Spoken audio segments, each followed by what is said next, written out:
India महागठबंधन के नेता श्री राहुल गांधी जी, श्री तेजस्वी प्रसाद यादव जी,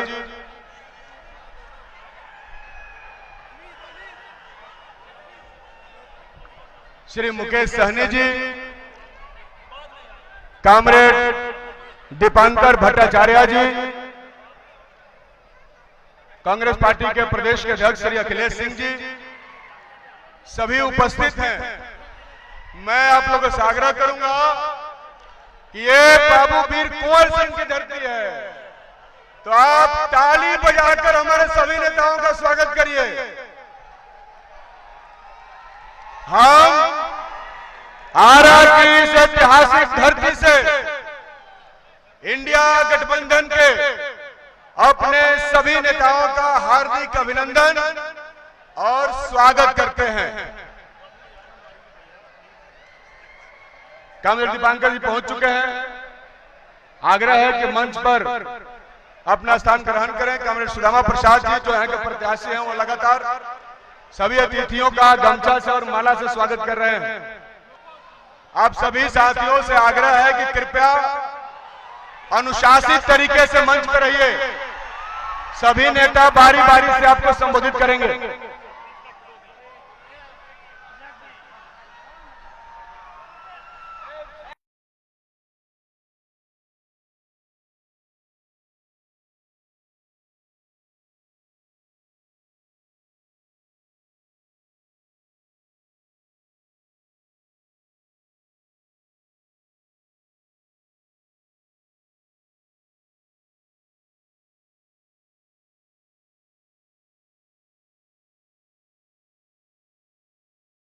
भावी प्रधानमंत्री राहुल गांधी जी को माननीय लोहिया जी सम्मानित करेंगे।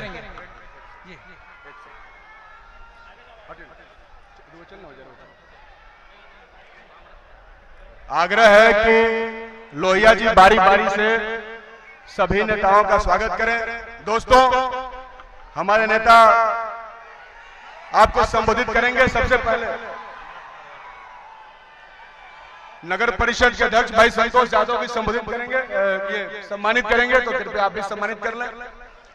और मैं अभी आरा लोकसभा के मौजूदा प्रत्याशी कॉमरेड सुदामा प्रसाद जी से आग्रह करता हूं कि आए और 1 मिनट में आपके बीच में अपना अपील करें। कॉमरेड सुदामा प्रसाद जी।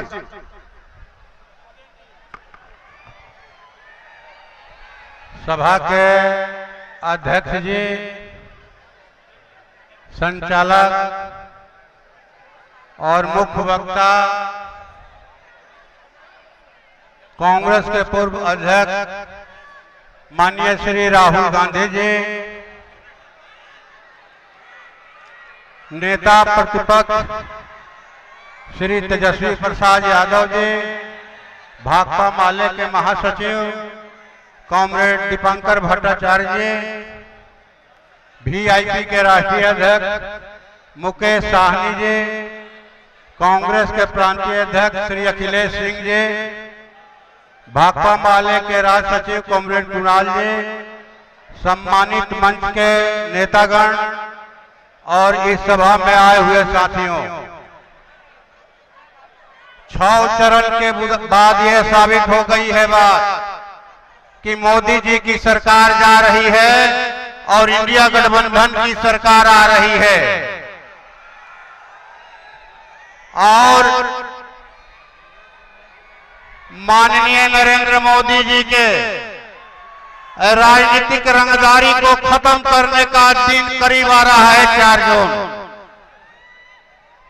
इसलिए आपसे हम अपील करना चाहते हैं कि आप इंडिया गठबंधन समर्थित भाकपा माले उम्मीदवार को ईवीएम मशीन में तीसरे नंबर पर 3 तारा वाले झंडा छाप पर बटन दबाकर भारी मतों से विजयी बनावें और लोकसभा के अंदर अपनी आवाज को बुलंद करने के लिए यहाँ की खेती को, यहाँ के रोजगार को, यहाँ के व्यापार को बचाने के लिए और महंगाई को कंट्रोल करने के लिए मजबूत आवाज भेजिए। इसी अपील के साथ अपनी बात समाप्त करता हूं। धन्यवाद। धन्यवाद सुदामा जी। किसी भी सभा में अभी तक कोई आधी आबादी की तरफ से कोई प्रतिनिधित्व नहीं हुआ है। हम चाहेंगे कि 1 मिनट में भाकपा माले की केंद्रीय कमेटी के सदस्य मीना तिवारी जी हैं, 1 मिनट में अपनी बात को रखेंगे। जल्दी आकर के थोड़ा खाली अपील कर दिया। आधी आबादी का प्रतिनिधित्व बहुत जरूरी है, इसलिए सिर्फ 1 मिनट में मीना जी अपनी बात रखेंगे। चलिए, धन्यवाद। आधी आबादी को 1 मिनट तो मिला सही। मंच पर उपस्थित माननीय राहुल गांधी जी, तेजस्वी यादव जी, भाकपा माले के राष्ट्रीय महासचिव कॉमरेड दीपंकर जी, मुकेश सहनी जी और मंच पर उपस्थित तमाम नेतागण और यहाँ उपस्थित साथियों, इस बार मोदी जी की सत्ता को ये आधी आबादी ही हिलाने वाली है। जिस महिलाओं के बल पर मोदी समझते थे कि उनको महिलाओं का बहुत वोट मिल रहा है, लेकिन पिछले 10 साल में महिलाओं के मान सम्मान और अधिकार के साथ जिस तरह का खिलवाड़ हुआ है, अब पूरे देश की महिलाओं ने यह मन बना लिया है कि मोदी सरकार को हटाना है और इंडिया गठबंधन की सरकार बनेगी, तभी महिलाओं के मान सम्मान और अधिकार की रक्षा होगी। इसलिए आज पूरे देश में महिलाएं इंडिया गठबंधन के साथ खड़ी हैं और यहाँ लोकसभा क्षेत्र से कॉमरेड सुदामा प्रसाद जो महिलाओं की लड़ाई लड़ते रहे हैं, इसी भोजपुर में हम लोगों ने देखा कि दलित महिलाओं के साथ बलात्कार हुआ, तब हमारे नेता उन महिलाओं को न्याय दिलाने के लिए खड़े थे और ये भाजपा के लोग मोदी जी की राह पर चलते हुए उनके प्रत्याशी और उनके लोग बलात्कारियों को बचाने के लिए भोजपुर बंद कर रहे थे। तो ऐसे शर्मनाक लोगों का, ऐसे लोग जो महिलाओं के मान सम्मान के बदले बलात्कारियों को बचाते रहे हैं, उनके खिलाफ रसोई गैस 500 रुपए करने के लिए महिलाओं को हर जगह 50% आरक्षण मिले और विधानसभा और संसद में 33% आरक्षण मिले और इसके साथ ही महिलाओं के मान सम्मान की रक्षा हो, इसके लिए जो नया लहर चल पड़ा है, लहर चल पड़ी है इंडिया गठबंधन की, आज महिलाएं खड़ी हैं और सुदामा प्रसाद को जिताएंगी। यही कहकर मैं अपनी बात खत्म करती हूँ। धन्यवाद। धन्यवाद। दोस्तों, हमारे बीच में उपस्थित हैं हम लोग के बड़े भाई सन ऑफ मल्ला मुकेश सहनी जी। हम आग्रह करेंगे कि मुकेश सहनी जी आए और आपको सम्मानित करें। मुकेश सहनी जी।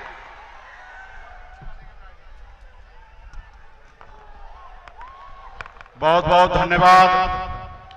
आज इस चुनावी सभा में उपस्थित देश के भविष्य आदरणीय राहुल गांधी जी, बिहार के युवा नेता, लाखों युवा को नौकरी देने वाले नेता प्रतिपक्ष छोटे भाई तेजस्वी प्रसाद यादव जी, हम सभी के गठबंधन के सहयोगी दीपंकर भट्टाचार्य जी, कांग्रेस पार्टी के प्रदेश अध्यक्ष बड़े भाई अखिलेश जी, इस कार्यक्रम में उपस्थित प्रभारी महोदय कांग्रेस पार्टी के मदन मोहन प्रकाश जी, संजय यादव जी राज्यसभा सांसद और आप सभी के लोकप्रिय उम्मीदवार सुदामा प्रसाद जी, राम शुभम बिंद जी, अशोक यादव जी, ओम प्रकाश बिंद जी, लालजी बिंद जी, शंकर यादव जी, बबलू बिंद जी, चंदन निषाद जी, जवाहर बिंद जी, राम जी, मंटू जी, धनु जी, सुभाष जी, हर जी और तमाम हमारे इंडिया गठबंधन के सभी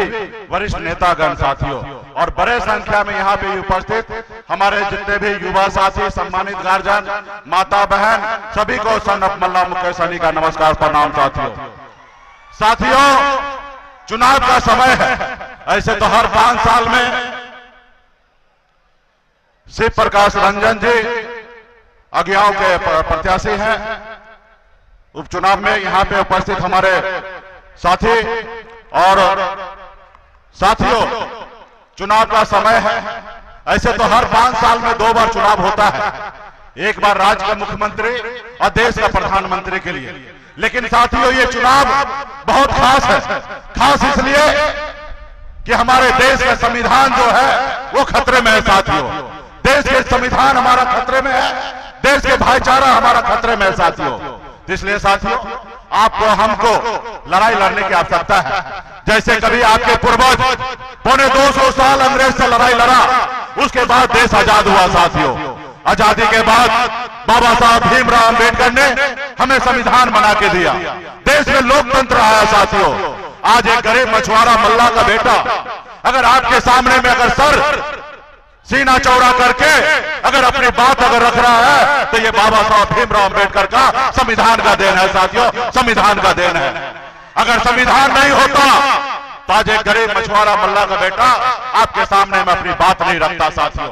अगर आप चाहते हैं कि आपके आने वाला पीढ़ी सर उठा के जिए तो अब जरूरी है कि संविधान के लिए लड़ाई लड़ना, और इसलिए जरूरी है कि देश में इंडिया गठबंधन का सरकार बनाना। और जब इंडिया गठबंधन का सरकार बनाने से पहले जरूरी है कि आपके यहाँ पे लोकप्रिय प्रत्याशी सुदामा प्रसाद जी को जिताना साथियों। आज हम लोग आए सुदामा प्रसाद जी के लिए, आप सभी से आग्रह करने के लिए कि माले का हमारे प्रत्याशी इंडिया गठबंधन के प्रत्याशी सुदामा प्रसाद जी हैं। इनका चुनाव 3 तारा है। आप सबसे आग्रह करते हैं कि 3 तारा पे बटन दबाकर जिताइए, ताकि राहुल गांधी जी का हाथ मजबूत हो, लालू प्रसाद यादव जी का हाथ मजबूत हो और देश में हमारी सरकार बने साथियों। आपने देखा कि किस तरीके से भारतीय जनता पार्टी मोदी जी की सरकार है साथियों। आपने देखा बिहार में हम 10 सालों से अपने समाज के हक अधिकार के लिए मैं संघर्ष कर रहा था, लड़ाई लड़ रहा था, लेकिन 2020 में आपके द्वारा हमें 4 विधायक बना साथियों। हमारे सहयोग से बिहार में सरकार बना। अगर हम समर्थन नहीं देते तो बिहार में मुख्यमंत्री नीतीश कुमार नहीं होता साथियों। हमारे सहयोग से सरकार बना, उसी सरकार में हम मंत्री बने, अपने लोगों के लिए काम कर रहे थे। लेकिन मोदी जी ने देखा कि गरीब मछुआरा का बेटा आगे बढ़ रहा है, इसको रोको, खत्म करो। एक षड्यंत्र के तहत हमारे 4 विधायक को उन्होंने खरीद लिया और वो जो सरकार हमने बनाया उस सरकार से हमको बाहर कर दिया साथियों, बाहर कर दिया। आज मजबूती से हम संघर्ष कर रहे हैं। अभी आपने देखा चुनाव में मोदी जी आए, बिहार में झूठ बोले, हमने थोड़ा सा टाइट क्या बोल दिया, उनको बुरा लग गया। अब बुरा लग गया, 2 घंटे के अंदर हमारा सुरक्षा वापस कर लिया। वो नहीं चाहता कि मल्ला का बेटा जिंदा रहे। तो मोदी जी हम घबराने वाले नहीं हैं, हम बिहारी हैं, हम मल्ला का बेटा बिहार का बेटा है, आपसे घबराएंगे नहीं और लड़ेंगे। एक बिहारी 100 पे भारी। हम लोग गुजराती से डरने वाले क्या? अरे बताइए, हम लोग गुजराती से डरेंगे क्या? अभी 4 दिन पहले मोदी जी आए और तेजस्वी जी को धमकी दे रहे कि जेल भेज देंगे। क्या हम लोग डरने वाले हैं? तो इसलिए साथियों मजबूती से सामना करना, संघर्ष करना, अपने आने वाले पीढ़ी के लिए, सामाजिक न्याय के लिए मजबूती से हम लोग संघर्ष करने वाले हैं। हम लोग लालू प्रसाद यादव जी को विचार को लेकर चलने वाले लोग हैं साथियों। हम लोग कोई दिल्ली वाले से घबराने वाले, डरने वाले नहीं है। तो तमाम साथी से आग्रह करूंगा मजबूती से हमारे प्रत्याशी सुदामा प्रसाद जी को जिताने का काम कीजिए। बहुत बहुत धन्यवाद। धन्यवाद बड़े भाई मुकेश सहनी जी। हमारे बीच में प्रोफेसर शशि सिंह उपस्थित हैं। उन्होंने एक किताब लिखा है वीर कुंवर सिंह 1857 का नायक। वो इसके प्रति हमारे नेताओं को भेंट करना चाहते हैं। शशि सिंह जी कांग्रेस पार्टी से जुड़े हुए हैं, कांग्रेस पार्टी के नेता हैं। और इसी बीच में अब हम किताब थोड़ा भेंट कर ले, 2 मिनट बहुत आग्रह कर रहे हैं।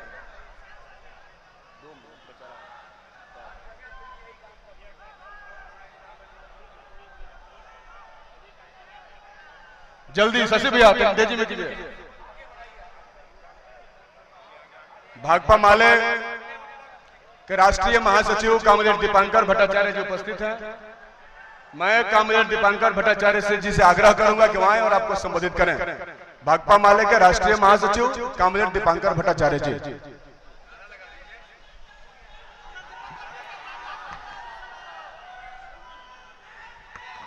साथी अध्यक्ष जी, इस सभा का संचालन कर रहे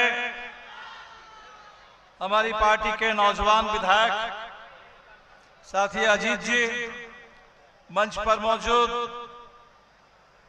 आदरणीय राहुल गांधी जी, बिहार के नेता प्रतिपक्ष भाई तेजस्वी जी, वीआईपी पार्टी के नेता मुकेश सहनी जी, मंच पर मौजूद इंडिया गठबंधन के तमाम वरिष्ठ नेता और विधायक और साथ ही साथ भोजपुर में जो दो चुनाव हो रहे हैं, एक तो लोकसभा का चुनाव, जिस चुनाव के लिए आपके उम्मीदवार साथी सुदामा जी, और अगियाओं के विधानसभा का उपचुनाव, जिस चुनाव के लिए आपके उम्मीदवार साथी शिव प्रकाश रंजन जी, और इस सभा में उपस्थित तमाम भाइयों और बहनों, किसान मजदूर साथियों, नौजवान दोस्तों, जगदीशपुर के तमाम प्रबुद्ध नागरिकों, पत्रकार मित्रों, आप सबों को इनकलाबी सलाम। चुनाव का बिल्कुल आखिरी चरण है। कल तो आईपीएल का फाइनल हो गया है और चुनाव का फाइनल 1 तारीख को होना है। 1 तारीख को फाइनल होना है और बिहार में हमारे पास 8 सीट है। शाहाबाद के 4, मगध के और 4, आरा, काराकाट, बक्सर और सासाराम, पटना साहिब, पाटलिपुत्रा, जहानाबाद और नालंदा। तो आखिरी चरण में आप देखते हैं कि क्रिकेट के मैच में आखिरी ओवर में कैसे मैच जिताया जाता है। महेंद्र सिंह धोनी आते थे, एक चौका छक्का जड़ करके मैच जिता देते थे। बिल्कुल उसी तरह मैं तो कह रहा हूं कि मोदी जी आ रहे हैं बिहार में और नो बॉल फेंक रहे हैं। नो बॉल में जैसे फ्री हिट मारा जाता है, तो पूरे भोजपुर के लोगों को, मगध के लोगों को 2-2 फ्री हिट मार करके 2 चौके जड़ देना चाहिए इस चुनाव में, और 8 के 8 सीट आपको जीतना है। अगियाओं का उपचुनाव भी आपके लिए। आप देख रहे हैं कि मोदी जी के राज में पिछले 10 साल में 400 से ज्यादा विधायकों को खरीदा गया, विपक्षी दलों को तोड़ा गया। अभी भाई मुकेश सहनी बता रहे थे कि इनकी पार्टी वीआईपी जो 2020 के चुनाव में एनडीए गठबंधन में शामिल थे, किस तरह से इनकी पूरी पार्टी को हड़पने का काम किया, किस तरह से इन्होंने महाराष्ट्र के 2 पुरानी पार्टी, शिवसेना, राष्ट्रवादी कांग्रेस पार्टी, दोनों पार्टियों को तोड़ने का काम किया, किस तरह से इन्होंने अरविंद केजरीवाल को, हेमंत सोरेन को जेल में डालने का काम किया। बिल्कुल उसी तरह इस भोजपुर के हमारे सबसे तेज तर्रार नौजवान दलित विधायक मनोज मंजिल और उनके साथ 22 और अन्य साथियों को जेल में झूठे मुकदमे में फंसा करके जेल में डालने का काम किया गया। ये चुनाव इस घमंड को तोड़ने के लिए है, ये चुनाव इस लोकतंत्र को बचाने के लिए है और बाबा साहब अम्बेडकर के संविधान की रक्षा करने के लिए है। मोदी जी का इस चुनाव में कुछ चल नहीं रहा है। एक बड़ी जीत हम लोगों ने हासिल की। 4 तारीख को परिणाम आएगा, लेकिन 4 तारीख से पहले ही एक बड़ी जीत हम लोगों ने हासिल कर ली कि इस चुनाव में मोदी जी का कोई भी जुमला नहीं चला, कोई भी जुमला नहीं चला। और हिंदुस्तान ने कह दिया कि जुमला नहीं, जवाब दो, 10 साल का हिसाब दो। 10 साल का हिसाब हिंदुस्तान मांग रहा है और मोदी जी के पास कोई हिसाब नहीं है। मजाक उड़ा रहे हैं गरीबी का, कह रहे कि हमने तो 80 करोड़ लोगों को 5 किलो मुफ्त में राशन दे दिया, गरीब को और क्या चाहिए। गरीबों को बंधुआ मजदूर समझते हैं, गरीबों को गुलाम समझता है 5 किलो राशन दे करके। हम लोगों ने कहा कि ये चुनाव गरीबों के स्वाभिमान और आजादी का चुनाव है, गुलामी के जंजीरों को, अपमान को तोड़ने का चुनाव है। और इंडिया गठबंधन इसीलिए कहा कि हम लोग 10 किलो राशन की गारंटी करेंगे, और सिर्फ राशन नहीं बल्कि भोजन के अधिकार उसकी गारंटी करेंगे। तमाम गरीब परिवारों के लिए 500 रुपए में सिलेंडर, 200 रुपए 200 यूनिट बिजली फ्री, इसका हम गारंटी करेंगे। गरीब परिवारों में एक महिला को 1 लाख रुपए सालाना आर्थिक मदद करने की गारंटी करेंगे। जो बिहार से शुरुआत हुई 5 लाख पक्की नौकरी के साथ नौजवानों के रोजगार के अधिकार की जो मुहिम चली है, इस मुहिम को और तेज करेंगे और पूरे देश में 30 लाख जो केंद्र सरकार के खाली पद पड़े हुए हैं 15 अगस्त से बहाली शुरू करेंगे और 1 करोड़ स्थायी रोजगार का प्रबंध करेंगे। साथियों, ये जो चुनाव है, मोदी जी के पास अब कुछ नहीं है, अनाप शनाप बोल रहे हैं। कहीं आकर के कहते हैं कि भाई मोदी बिजली भेजता है और इंडिया गठबंधन वाले बिजली के कनेक्शन काट देते हैं। कहीं आकर के कहते हैं कि मोदी पानी भेजता है, ये लोग टूटी तोड़ देते हैं। कुछ भी कह रहे हैं चुनाव में आकर के। आरक्षण के बारे में लोगों को डरा रहे हैं, कह रहे हैं कि भाई ये इंडिया वाले हिंदुओं का आरक्षण मुसलमानों को दे देंगे। अब जरा बताइए, सबसे पहले हिंदुस्तान में आरक्षण की व्यवस्था जब बिहार से शुरू हुई, कर्पूरी जी के राज में कर्पूरी जी मुख्यमंत्री थे। और मुझे बहुत हैरानी है कि मोदी जी आकर के झूठ बोलते हैं, कर्पूरी जी के खिलाफ बोलते हैं, और नीतीश जी खामोश रहते हैं जो कहते हैं कि मैं कर्पूरी जी का शिष्य हूं। कर्पूरी जी के जमाने से बिहार में अति पिछड़ों को जो आरक्षण मिला, उसमें मुस्लिम जातियों को भी पिछड़ेपन के आधार पर आरक्षण मिला हुआ है। मंडल कमीशन की रिपोर्ट जब आई और वीपी सिंह की सरकार थी, हम लोगों के सबके समर्थन से वो रिपोर्ट जब लागू हुई, उस समय से इस देश के कुछ मुस्लिम जातियों को मुस्लिम होने के नाते नहीं, पिछड़े होने के नाते, उनके पेशे के चलते, उनकी सामाजिक शैक्षणिक पिछड़ापन के चलते आरक्षण मिला हुआ है। और मोदी जी आकर के झूठ बोल करके इसमें हिंदू मुस्लिम करते हैं। क्यों?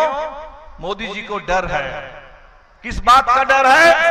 डर है कि बिहार से जो एजेंडा खड़ा हुआ है, बिहार में जाति आधारित जनगणना हुई है। जाति आधारित जनगणना, सामाजिक आर्थिक सर्वेक्षण के बाद आरक्षण का विस्तार हुआ है। 50% की सीमा तोड़ करके 75% आरक्षण का व्यवस्था उसकी की गई है, जिसमें दलितों को, महादलितों को, अति पिछड़ों को सबसे ज्यादा आरक्षण मिला है। तो आज हिंदुस्तान की मांग है कि देश में जाति आधारित जनगणना कराओ और सबके लिए उचित आरक्षण का इंतजाम करो।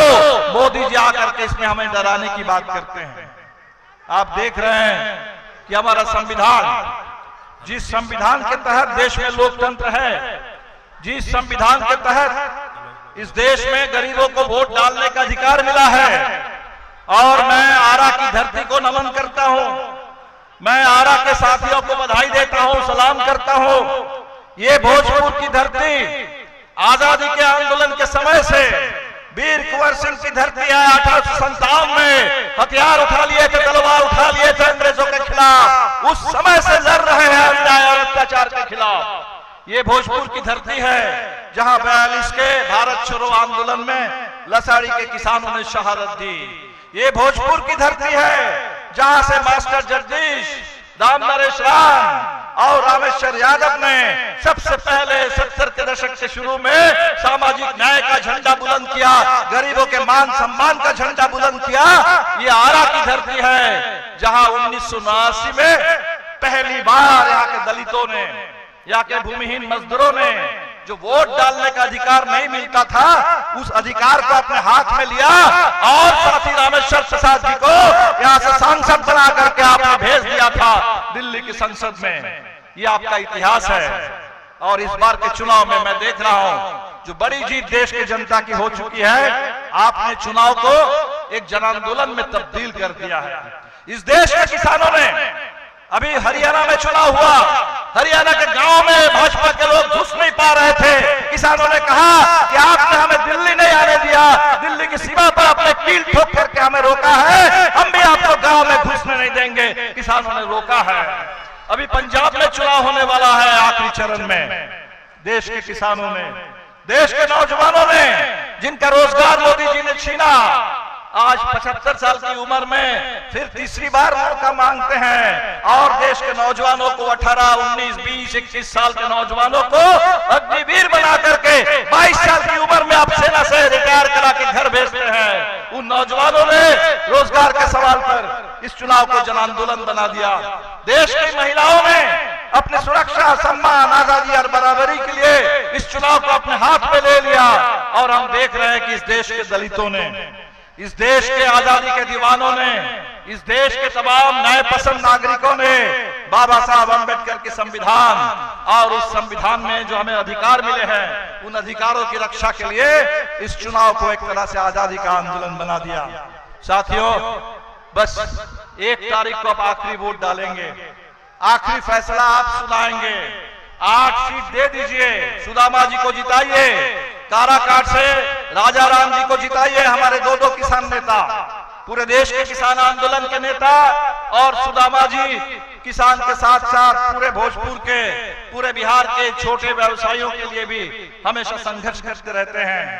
नालंदा से हमारे संदीप जी लड़ रहे नौजवानों के नेता, पटना साहिब में कांग्रेस के भी नौजवान उम्मीदवार डॉक्टर अंशुल अभिजीत अभी उनकी भी सभा करते हुए हम आ रहे हैं। मीसा जी लड़ रही हैं आपके पाटलिपुत्र से, हर जगह जहानाबाद से सुरेंद्र यादव जी लड़ रहे हैं, भाई सुधाकर जी आपके लड़ रहे हैं, बक्सर से भाई मनोज राम जी लड़ रहे हैं, सासाराम से, ये जो उम्मीदवार हमारे चारों तरफ है, आप 1 तारीख को जम करके वोट दीजिए।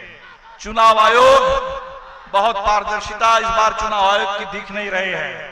सुप्रीम कोर्ट ने कहा, पूरे हिंदुस्तान ने कहा, तब भी आंकड़े बताने में चुनाव आयोग आनाकानी कर रहा था, और इसलिए आपसे कहेंगे कि जमकर वोट दीजिए, जमकर वोट दीजिए, ताकि 4 तारीख को जब मशीन खुले, जब गिनती शुरू हो, हर मशीन बोले 3 तारा।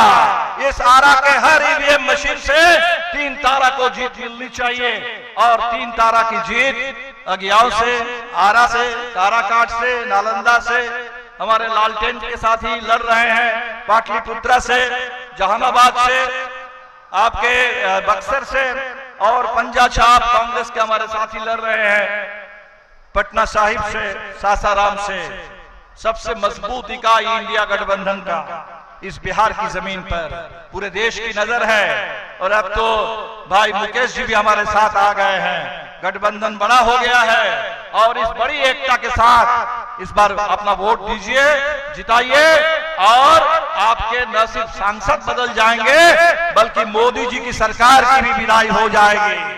और इसीलिए अब आपसे कहेंगे, इस बार हमारा नारा है, सांसद बदल दो, सरकार बदल दो, बेईमानों का राज बदल दो। सांसद बदल दो, सरकार बदल दो, अहंकारियों का राज बदल दो। आपके इस इलाके में जो आपके मंत्री हैं, कभी किसी काम में कभी आते नहीं हैं, और यहाँ के लोग तो कहते हैं कि वोट इनको लेना है आरा से और काम करना है कहीं और। ये जो अन्याय आरा के मतदाताओं के साथ हो रहा है, इसका अंत कीजिए। सुदामा जी को भेजिए, एक ऐसे नेता, एक ऐसे साथी आपको मिले जो संसद में भी आपकी आवाज बने, और संसद के बाहर भी, सड़कों पर भी, खेत खलिहानों में, पंचायत में, गली मोहल्ले में भी आपका हमेशा साथ दे। इसी के साथ मैं अपनी बात खत्म कर रहा हूं, और 4 तारीख को पूरे देश को आजादी मिल जाए। 10 साल से मोदी जी के राज में जो नफरत, जो हिंसा, जो पूरे देश में विभाजन, जो पूरे देश की बर्बादी हो रही है, ये बर्बादी का राज समाप्त हो, और हिंदुस्तान में बाबा साहब अंबेडकर के संविधान के मुताबिक कानून का राज हो, लोगों का राज हो, लोगों की सुनवाई हो, लोगों को हक मिले। इसी के साथ आप तमाम साथियों का इस गर्मी में आप आए इतनी बड़ी तादाद में, आप सबों का तहे दिल से शुक्रिया। इनकलाब जिंदाबाद, भाकपा माले जिंदाबाद, इंडिया महागठबंधन जिंदाबाद, भोजपुर की क्रांतिकारी विरासत अमर रहे, जिंदाबाद। दोस्तों, थोड़ा दिल थाम के बैठिए, आदमी बांस पर से नीचे उतर जाएगा काम बा।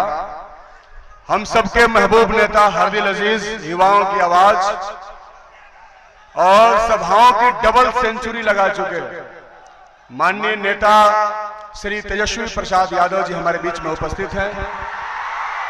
मैं उनसे आग्रह करूंगा कि आपको संबोधित करें। जगदीशपुर में चुनावी जनसभा में उपस्थित आदरणीय राहुल गांधी जी, दीपांकर साहब जी, अखिलेश सिंह जी, हमारे बड़े भाई मुकेश साहनी जी, मोहन प्रकाश जी, सुदामा जी जो प्रत्याशी हैं आरा लोकसभा संसदीय क्षेत्र से, और शिव प्रकाश जी जो अज्ञाओं से प्रत्याशी हैं, भाई अरुण जी, अनवर आलम जी, बीरबल यादव जी, सभी हमारे पार्टी के नेता, पदाधिकारी, कार्यकर्ता, Congress party, VIP party, left party, Maale के जितने हमारे नेता हैं, पदाधिकारी हैं, और इतनी गर्मी धूप में आए हुए सभी हमारे अभिभावक, बुजुर्ग, माताएं, बहनें, नौजवान, युवा साथी, आपको सबसे पहले हाथ जोड़ करके धन्यवाद देते हैं कि आप इतनी बड़ी संख्या में, इतनी गर्मी लू में आप लोग आए। और देखिए, ये बाबा वीर कुंवर सिंह जी की धरती है और आप लोगों के बीच हम ये कहना चाहते हैं कि आप देखिएगा पूरे शाहाबाद इलाके में, पाटलिपुत्रा में मीशा भारती जी चुनाव लड़ रही है, आरा से सुदामा जी लड़ रहे हैं, बक्सर से सुधाकर सिंह जी लड़ रहे हैं और काराकाट से हमारे राजा राम कुशवाहा जी लड़ रहे हैं और सासाराम से मनोज राम जी चुनाव लड़ रहे हैं। तो ये आप देखिएगा, जहानाबाद से सुरेंद्र यादव जी, सभी लोगों को हम लोग साथ लेके चल रहे हैं। पिछड़े भाई, दलित भाई, अगड़े भाई, सब लोगों को हम लोगों ने इस बार प्रतिनिधित्व देने का काम किया। तो आप लोगों से अपील है कि महागठबंधन को आरा से सुदामा जी को, शिव प्रकाश जी को गांव से एक एक वोट 3 तारा पर बटन दबा करके भारी बहुमत से आप लोग विजय बनाने का काम कीजिए। आप लोग जानते हैं हमको बैठ के बोलना पड़ रहा है, हड्डी में चोट है इसलिए बैठ के बोलना पड़ रहा है, लेकिन हमारा जो शरीर का दर्द है वो नौजवान के बेरोजगारी के दर्द से बहुत कम है। आपका दर्द ज्यादा है, जो आपका गरीबी का दर्द, जो महंगाई का दर्द है, वो तेजस्वी के दर्द से ज्यादा है। और हमने फैसला लिया है, जो लोग संविधान, लोकतंत्र, भाईचारे को खत्म करना चाहते हैं, जब तक नरेंद्र मोदी जी को बेड रेस्ट नहीं करा देते तब तक तेजस्वी बेड रेस्ट करने वाला नहीं है। जब तक अपने नौजवान भाइयों को हम और राहुल गांधी जी मिलकर के बेरोजगारी से आजादी नहीं दिला देते तब तक हम लोग चैन से बैठने वाले नहीं हैं। ये मुद्दों की बात होनी चाहिए चुनाव में, पढ़ाई, दवाई, कमाई, सिंचाई, बिहार की तरक्की, विकास की बात होनी चाहिए, महंगाई, गरीबी, बेरोजगारी पर बात होनी चाहिए। लेकिन देश के प्रधानमंत्री 10 साल से प्रधानमंत्री हैं, वो बेकार की बात करते, मुद्दे की बात नहीं करते। आप लोग देखे होंगे मोदी जी का जो भाषा है, उस भाषा में कितना गिरावट आ चुका है। लगता ही नहीं है कि कोई प्रधानमंत्री भाषण दे रहा है। लगता है क्या? भाइयों बहनों, अरे मोदी जी भाइयों बहनों के लिए क्या किया ये न बताइए। खाली भाइयों बहनों, अब क्या कह रहे मोदी जी बिहार आके? ये लालटेन वाला जो है मुजरा कर रहा है। अरे मोदी जी, एक 34 साल के नौजवान को रोड पे ले आए और आप हमको बताइए कौन क्या कर रहा है। ये भाषा प्रधानमंत्री की होनी चाहिए। ये मुजरा, मटन, मछली और क्या क्या, मंगलसूत्र, मुसलमान मंदिर, मामा खाली यही कर रहे हैं, मिमिया रहे। अरे मोदी जी, मौ से एक और शब्द होता है महंगाई। आप क्या बोले थे भाइयों बहनों 2014 में? याद करो भाइयों बहनों, मोदी आएगा तो महंगाई खत्म कर देगा। गैस सिलेंडर पहले कितना का था? 400, अब कितने का है? पेट्रोल डीजल पहले कितने का था? 60 रुपए, 50 रुपए, अब तो सेंचुरी मार दिए मोदी जी। अब यहाँ आएंगे तो ममुइया आएंगे ना। अब तो महंगाई का मुंह नहीं निकलेगा। पहले इनको महंगाई डाइन लगती थी, अब इनको महबूबा लगने लगी है। ये हम लोगों को बताएंगे। अरे मुद्दे की बात करो, 10 साल का हिस्सा दो। यही रंगला मैदान आरा में आके बिहार की बोली लगाई थी। अरे लगाई थी कि नहीं लगाई थी? 70,000 दूं कि 80,000 दूं, कितना दूं? लो 1.25 लाख करोड़ का पैकेज दिया। कहाँ गया पैकेजवा? ए हमारे भोजपुर के लोग बताओ ना, टंडी बताओ, मिलो मिलो। कहाँ गए? ये भाजपा पे खाता में गए इलेक्ट्रोल बॉन्ड बन के। कहाँ 15-15 लाख रुपया मिला?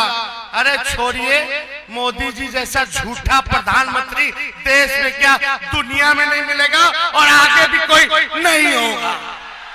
यही सच्चाई है।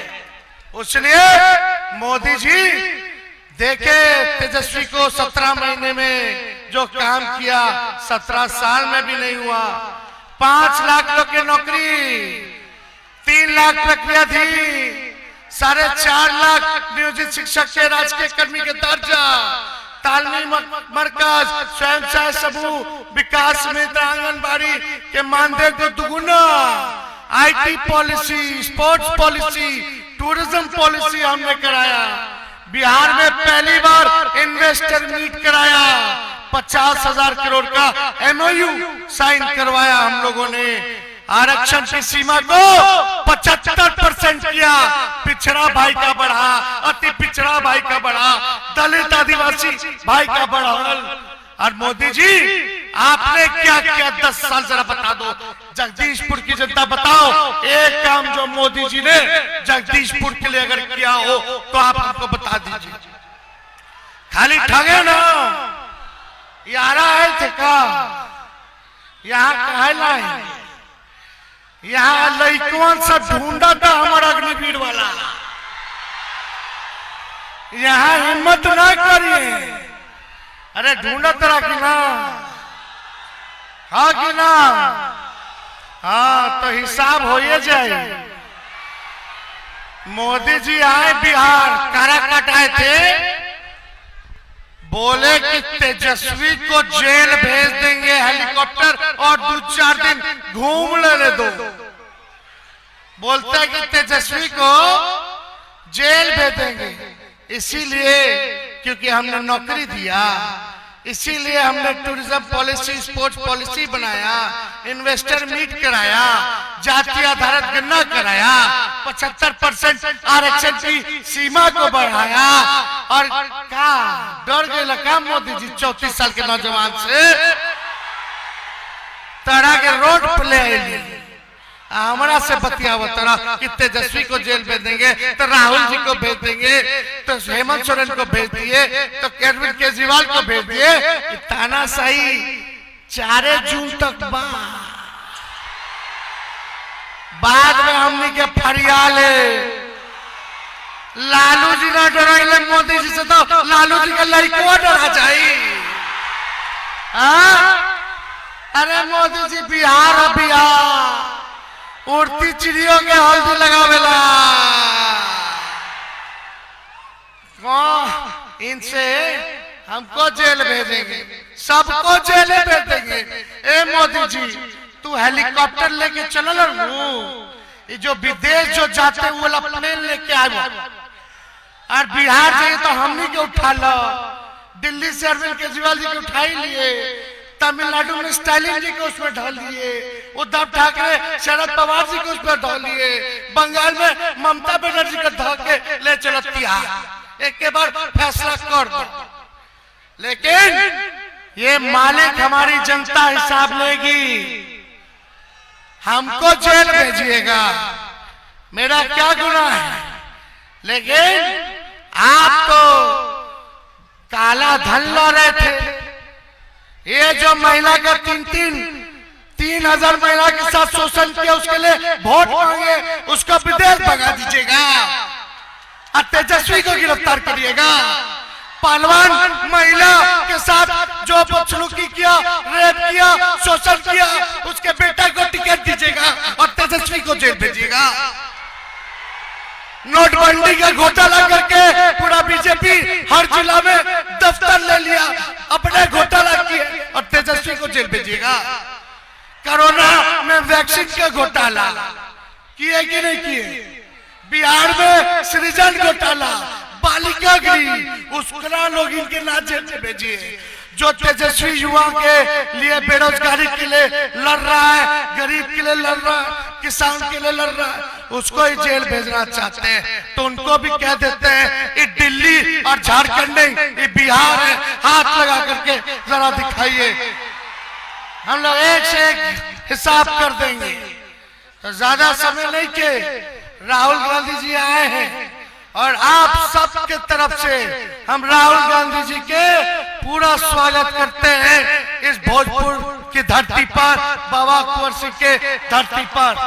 लेकिन हर जात के भाई सब लोग मिलकर के एकदम मिजाज रखिए टनाटन टनाटन टनाटन। अरे मिजाज बानू टनाटन टनाटन। नौकरी मिलेगा फटाफट फटाफट फटाफट। बहन लोग के खाता में ₹1,00,000 जाए खटाखट खटाखट खटाखट। अब भाजपा हो जाए सफाचट सफाचट सफाचट। और लालटेन 3 तारा पे वोट पड़ी, पंजाब पे वोट पड़ी, टकाटक टकाटक टकाटक। तो इन्हीं चंद शब्दों के साथ एक बार हाथ उठा करके आशीर्वाद दीजिए। हाथ उठाइए सब लोग, आशीर्वाद मानो। सुदामा जी को जिताइए। और अज्ञाओं से लड़ रहे शिव प्रकाश जी, उनको आप लोग विधानसभा का चुनाव जिताइए। बहुत बहुत धन्यवाद। जय हिंद, जय बिहार।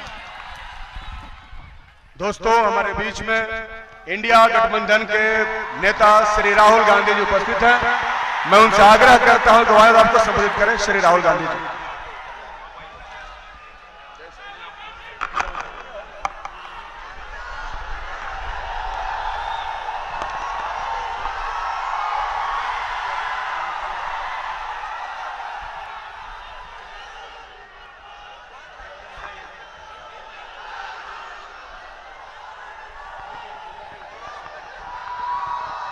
तेजस्वी यादव जी, मोहन प्रकाश जी,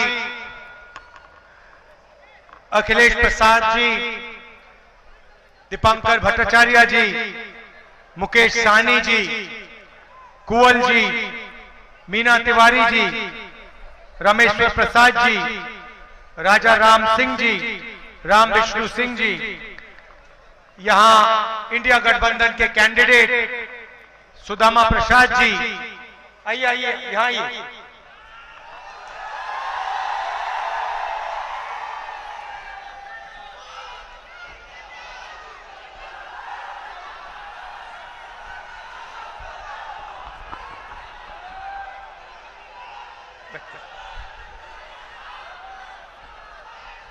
शिव प्रकाश रंजन जी,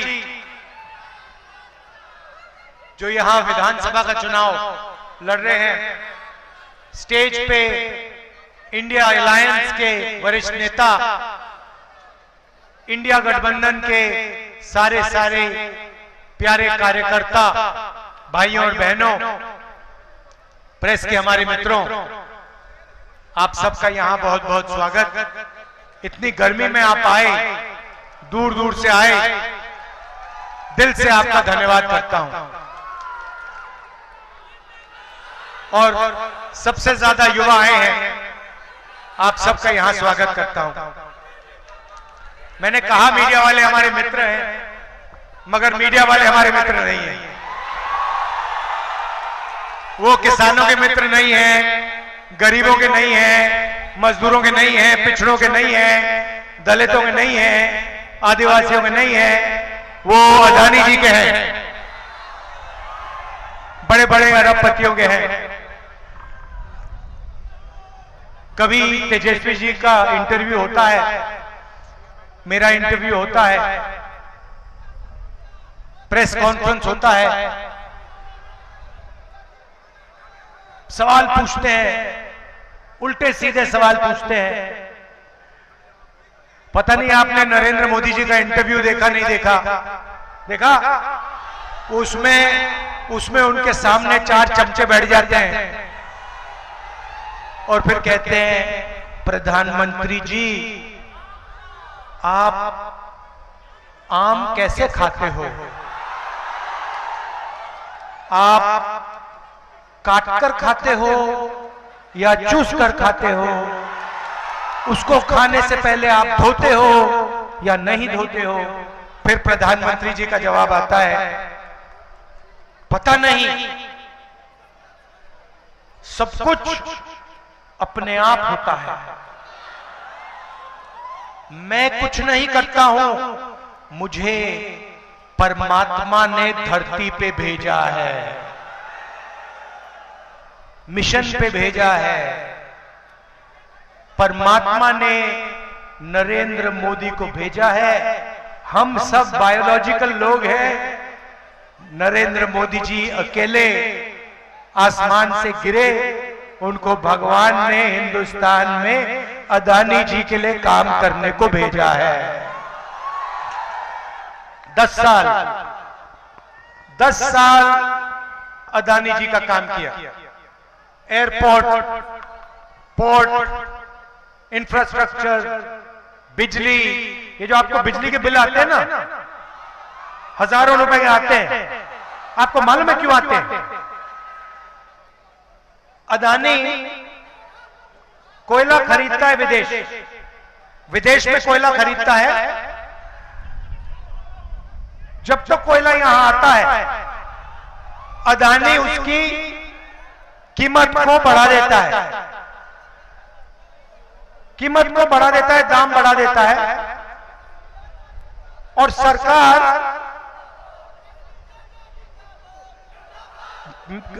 कोयले को महंगे दाम पे उसकी मदद करने के लिए खरीदती है।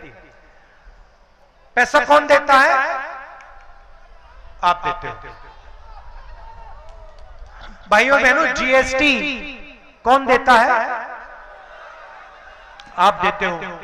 आप कौन हो? 90% हिंदुस्तान के पिछड़े, दलित, आदिवासी, माइनॉरिटी, गरीब, जनरल कास्ट के लोग, आप जीएसटी देते हो, पैसा आपका है। कर्जा माफ अदानी जैसे 22 लोगों का होता है। आपको शायद मालूम ही नहीं कि जब नरेंद्र मोदी जी ने 16 लाख करोड़ रुपया 22 लोगों का माफ किया, तो आपके पैसे से उन्होंने उनका कर्जा माफ किया।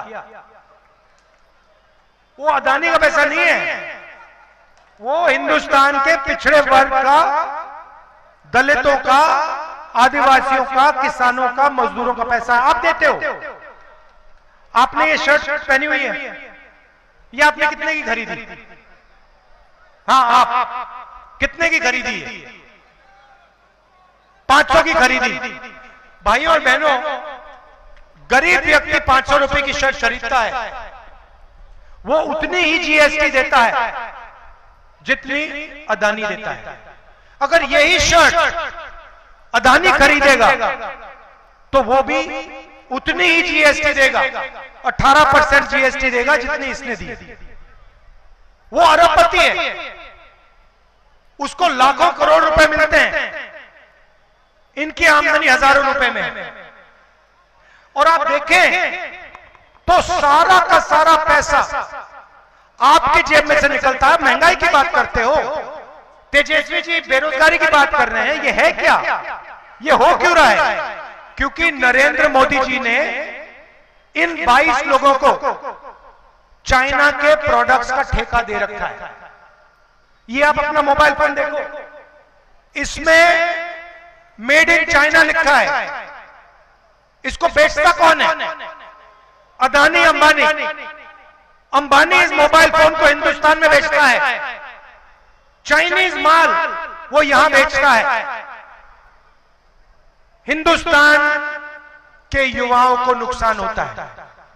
चाइना का माल यहां बेचते हैं, चाइना के युवा को फायदा होता है, अदानी अंबानी को फायदा होता है। अच्छा, नरेंद्र मोदी को क्या फायदा मिलता है इसमें से? मैं बताता हूं। 24 घंटा मीडिया वाले उसका चेहरा दिखाते हैं। तो होता नरेंद्र मोदी आपका पैसा, जीएसटी का पैसा इन 22 लोगों को देते हैं। इनको चाइना की कंपनियों के ठेके दे रखे हैं। आप चाइना का माल खरीदते हो, महंगाई बढ़ती जाती है, और नरेंद्र मोदी का चेहरा ये मीडिया वाले 24 घंटा आपको दिखाते हैं, और नरेंद्र मोदी आपका ध्यान इधर उधर करते हैं। अच्छा, मैं आपसे पूछना चाहता हूं, जब कोई किसी का जेब काटता है कैसे किया जाता है? जेब कैसे काटी जाती है? एक आदमी आता है, सबसे पहले ध्यान इधर उधर करता है, सही बात। दूसरा आदमी पीछे से जेब काटता है, सही बात। और तीसरा आदमी डंडा लिया खड़ा रहता है कि कोई धो तो मैं मारूं, सही बात। ध्यान इधर उधर करने वाला नरेंद्र मोदी, जेब काटने वाला अदानी, डंडा वाला अमित शाह। और जेब किसकी कट रही है? आपकी। और आपको कहते हैं, कभी कहेंगे देखो आसमान की ओर देखो, नरेंद्र मोदी सी प्लेन पे उड़ रहा है। फिर कहेंगे वो देखो देखो देखो समुद्र के नीचे चला गया। फिर आपको मीडिया दिखाएगी समुद्र के नीचे नरेंद्र मोदी। फिर दिखाएंगे गंगा जी में नरेंद्र मोदी चलते हुए। तैर नहीं सकते। पहले मगरमच्छ से लड़ाई की थी, मगर अब गंगा में तैर नहीं पाते। कभी पाकिस्तान की बात होगी, कभी चाइना की बात होगी, फिर मीडिया वाले कभी आपको अंबानी जी की शादी दिखा देंगे, उसमें 8 करोड़ की घड़ी दिख जाएगी। मगर कभी आपने गरीब व्यक्ति को मीडिया पे देखा है? किसान को देखा कभी? मजदूर को कभी देखा मीडिया पे? सवाल नहीं उठता। ये आपका है ही नहीं, बिल्कुल बिका हुआ है, ये उनका है। ये अब इंडिया गठबंधन के सामने 2 बड़ी समस्याएं हैं। एक पहली समस्या है कि नरेंद्र मोदी जी ने अमीरों को अमीर कर दिया है, 22-25 लोगों को, और गरीबों को गरीब कर दिया है। गरीब गरीब होते जा रहे हैं, अमीर अमीर होते जा रहे हैं। और भैया अगर 1 करोड़ अमीर होते या 10 करोड़ अमीर होते तो बात चल जाती, मगर हिंदुस्तान में सिर्फ 25-30 लोग हैं जो अरबपति हैं, और बाकी हिंदुस्तान करोड़ों लोग गरीबी में फंसे पड़े हैं। तो एक पहली बात ये अन्याय हो रहा है, और दूसरी बात, दूसरी मुश्किल बेरोजगारी। एक ही अमीर और गरीब, अमीर गरीब अमीर होता जा रहा है, गरीब गरीब होता जा रहा है। दूसरी बेरोजगारी। अब कांग्रेस पार्टी इन दोनों समस्याओं को एक झटके से ठीक करने जा रही है। आप कहोगे होता कैसे, होगा कैसे? आप कहोगे कैसे हो सकता है कि आप एक काम करके इन दोनों समस्याओं को ठीक कर दो? ये मैं आज आपको बताने आया हूं। सबसे पहला हमारा काम, उन्होंने अरबपति बनाए, हम करोड़ों लाखपति बनाने जा रहे हैं। और कैसे करेंगे बता रहा हूं। यहां पे हर डिस्ट्रिक्ट में, हर गांव में, हर शहर में हिंदुस्तान के गरीब लोगों की लिस्ट बनेगी। किसानों के परिवार होंगे, मजदूरों के परिवार होंगे, पिछड़े वर्ग, दलित, आदिवासी, गरीब, जनरल कास्ट, माइनॉरिटी, जो भी इस देश में गरीब है, छोटा व्यापारी, गरीबी रेखा से अगर वो नीचे है, उसका नाम इस लिस्ट में आएगा। करोड़ों लोगों की लिस्ट बनेगी। उसके बाद हर गरीब परिवार में से एक महिला का नाम चुना जाएगा। करोड़ों महिलाओं के नाम चुने जाएंगे। 4 जून को इंडिया गठबंधन की सरकार बनेगी। 5 जुलाई को करोड़ों परिवार सुबह उठेंगे, अपना बैंक अकाउंट चेक करेंगे और बैंक अकाउंट में 5 जुलाई को 8,500 रुपए अंदर। आप देखोगे ये क्या हुआ, कहां से आया? इंडिया गठबंधन की सरकार ने उसको अंदर डाला। जुलाई में मिलेगा, अगस्त, सितंबर, अक्टूबर, नवंबर, दिसंबर, जनवरी, फरवरी चलता जाएगा। फटाफट फटाफट फटाफट फटाफट अंदर।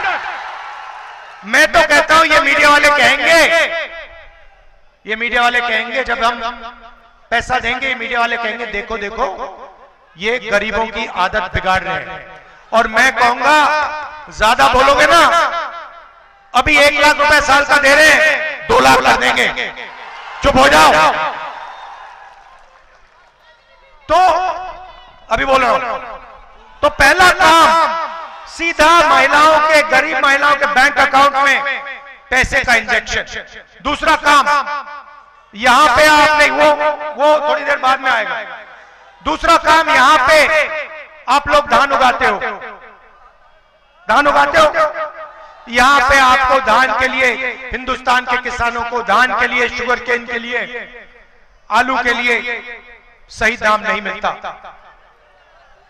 जब आपको धान बेचना होता है, अदानी जैसे लोग मार्केट को फिक्स करके दाम को कम कर देते हैं, और जब आप अपना धान बेच देते हो उसको बढ़ा देते हैं।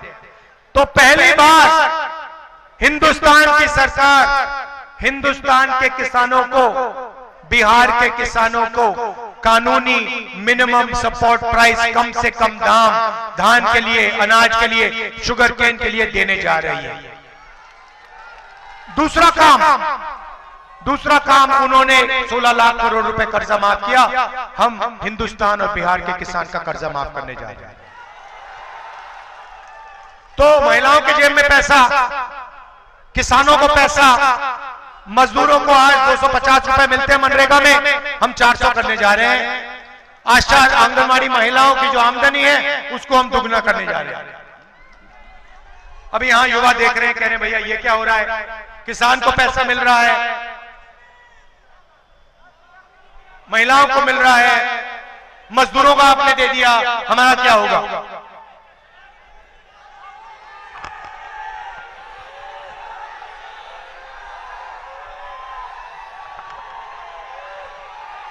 जो आप सुनना चाहते हो वो मैं बोलने आया हूं, तो मैं जानता हूं मैं बोलने आया हूं, थोड़ा मैं आप में टेंशन बढ़ा रहा हूं। तो अब युवा कहेंगे कि हमारा क्या होगा? सबसे पहले हिंदुस्तान के बेरोजगार युवाओं को हम पहली नौकरी पक्की का अधिकार देने जा रहे हैं। 1 साल की नौकरी मिलेगी प्राइवेट सेक्टर, पब्लिक सेक्टर में, HAL, BHEL जैसी कंपनीज में, प्राइवेट सेक्टर में, सरकारी अस्पताल, सरकारी कॉलेजेस, सरकारी यूनिवर्सिटीज में 1 साल की होगी। बेहतरीन ट्रेनिंग मिलेगी, जॉब एक्सपीरियंस मिलेगा। महीने का 8,500 रुपए बैंक अकाउंट के अंदर, ठक ठक ठक ठक ठक ठक ठक। साल का 1 लाख रुपया। उसके बाद हिंदुस्तान को एक बेहतरीन ट्रेंड वर्कफोर्स मिलेगी। अब अग्निवीर की बात देखिए, नरेंद्र मोदी जी जो अपने आप को देशभक्त कहते हैं, उन्होंने सेना का अपमान किया है, हिंदुस्तान के वीर जवानों का अपमान किया है। कैसे किया? अग्निवीर हो, हाँ इधर आओ, आ जाओ आ जाओ आ जाओ।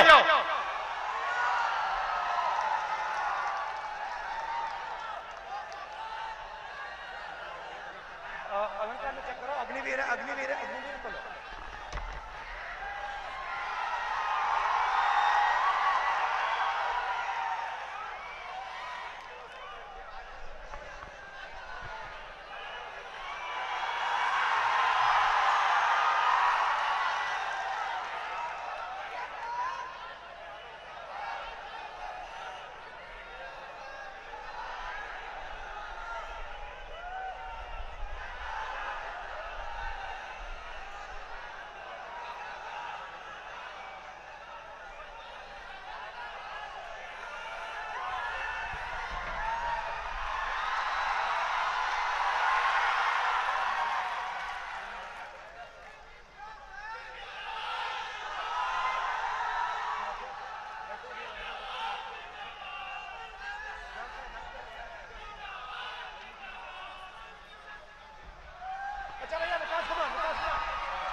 अग्निवीर हैं विकास कुमार।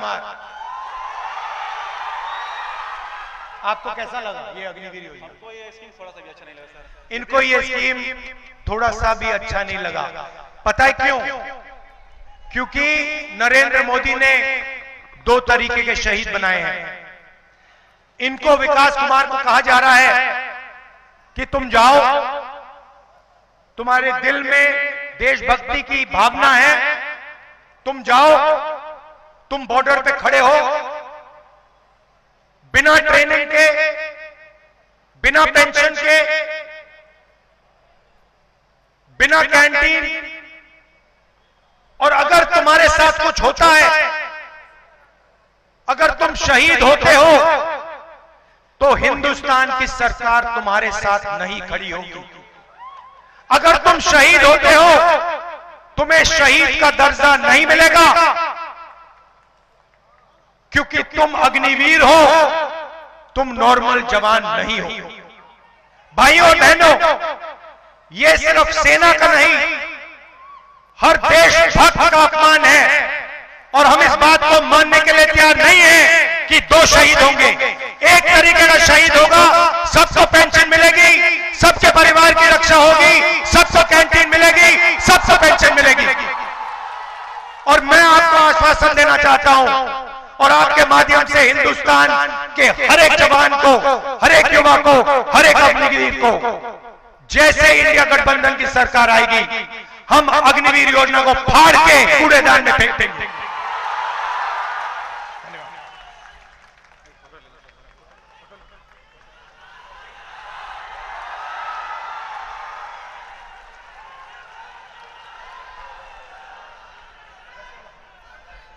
हम अग्निवीर योजना को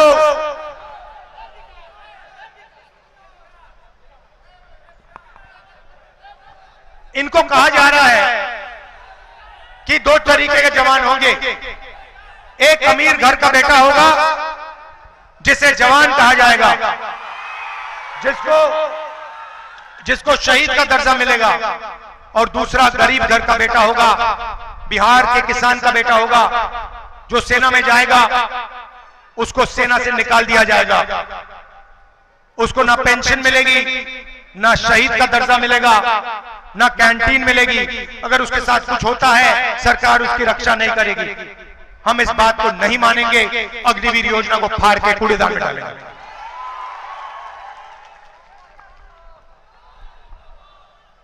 तो ये मैं आपसे कहना चाहता था, 30 लाख सरकारी नौकरियां हैं बिहार के युवाओं, नरेंद्र मोदी जी ने इनको भरा नहीं है। अदानी जी का काम किया, मगर जब नौकरी देने का समय आया, नहीं दी। जैसे हमारी सरकार बनेगी, 30 लाख सरकारी नौकरियां हम आपके हवाले कर देंगे। जैसे बिहार में तेजस्वी जी ने किया, नौकरी देने का काम किया, जैसे इन्होंने किया, अंकल जी भाग गए, घबरा गए, भाग गए। वैसे ही जब दिल्ली में सरकार आएगी, इंडिया गठबंधन की सरकार 30 लाख सरकारी नौकरियां आपके हवाले कर देगी।